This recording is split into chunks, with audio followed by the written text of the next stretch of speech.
You're listening to Weekends with Simon Marnie on ABC Radio Sydney. I'm wondering if you're one of the people that we've mentioned the Pick Your Own trail and you ventured out up the Bells line of road to visit the orchards and pick your own apples, peaches, figs and chestnuts.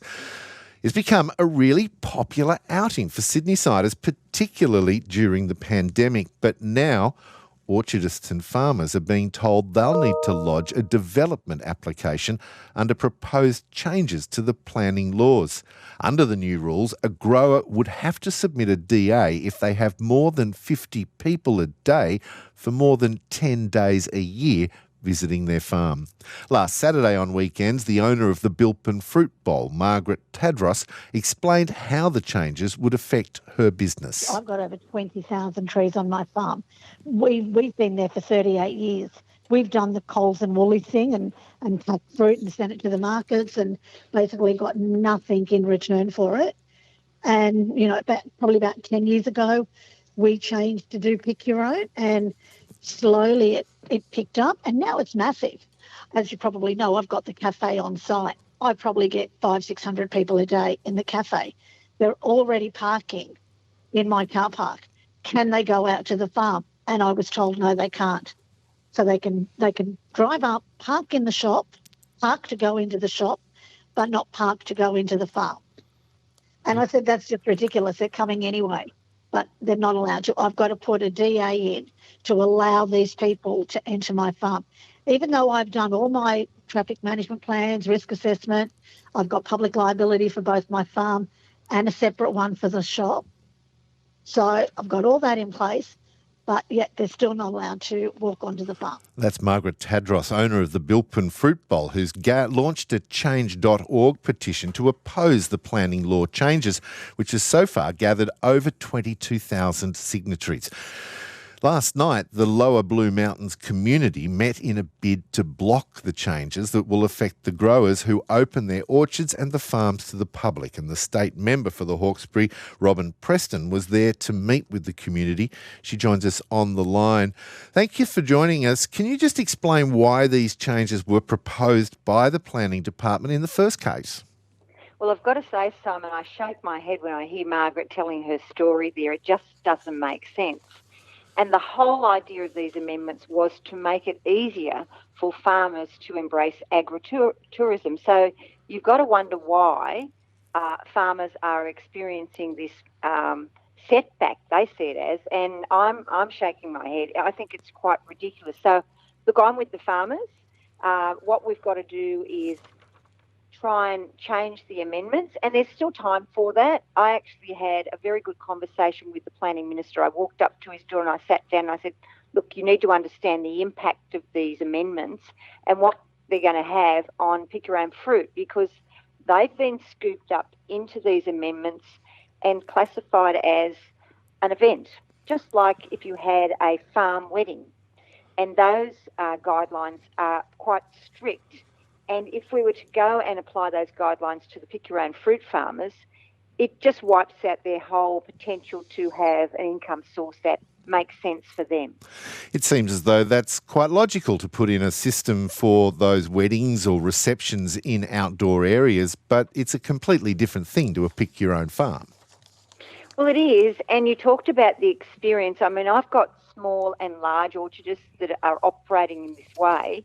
And some of them rely on the Pick Your Own Fruit activities to get their fruit picked in their farm. It's too expensive for them to bring in people and pay them. And the experience that people have, particularly after COVID, we're travelling local. We want as many people to get out to these farms on Bells Line Road and all around Hawkesbury and all around New South Wales for that matter, to have a wonderful experience. And if kids have never seen fruit growing from a tree, their faces light up when they see what it's really like. And I've been told that there's one family that came and the wife was in a wheelchair. She'd never reached up and raised her hand above her head. And when she came to the farm with her husband, he pushed her down the orchard in the chair and she reached up and she grabbed an apple. And every year they would come back and have that ritual. It's quite embracing and exhilarating for some people to experience that. But it's not just the benefits for those that have maybe been on a farm for the first time. It's an integral part of the local economy. Oh, big time. And not only just coming up and picking fruit, think of the coffee shops that they go to.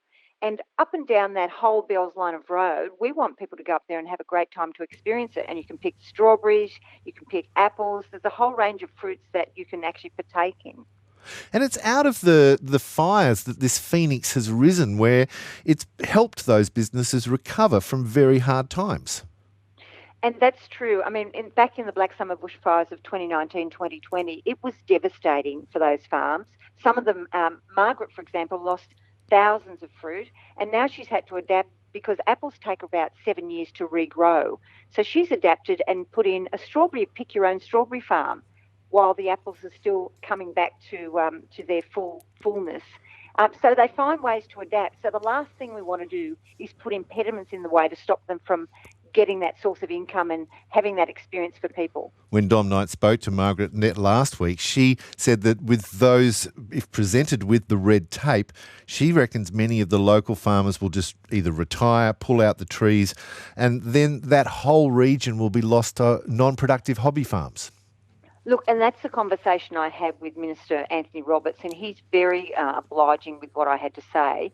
The amendments have to be signed off by the Minister next month, and there's opportunity for him to consider everything that I've put forward. And I'm also going to bring a small group of these growers to him when Parliament sits in a fortnight for them to explain it one-to-one, so he can understand what they're going through. 19 minutes past 7 on ABC Radio Sydney. We're talking with Robyn Preston, who's the state member for the Hawkesbury region, around the changes to development applications that could affect the pick-your-own industry. So you reckon that if those amendments are be finalised, you can seek modifications for them? That's my intention, and he's quite obliging to sit down and listen to what we have to say so that we can make those amendments which will help our farmers rather than hinder them. And is it simply just a matter of calling it an activity rather than an event? And that's possibly as simply as it could be.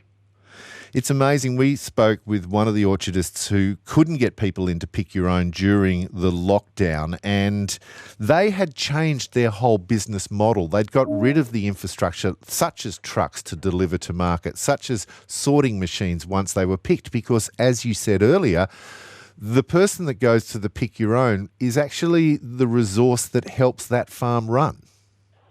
It does, and don't forget the opportunity for school buses to come in and bring students in there to learn what it's like to pick on a farm as well. We want that to remain. Well, we speak every month with Aaron Brocken from the Farmgate Trail, and that's exactly what he does. He takes school groups onto farms, and this could affect that as well.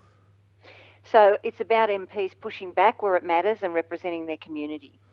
So for those who have pivoted, to use that phrase, to provide functions on farm, will they no longer be able to fly below the radar and there will be a system of regulation?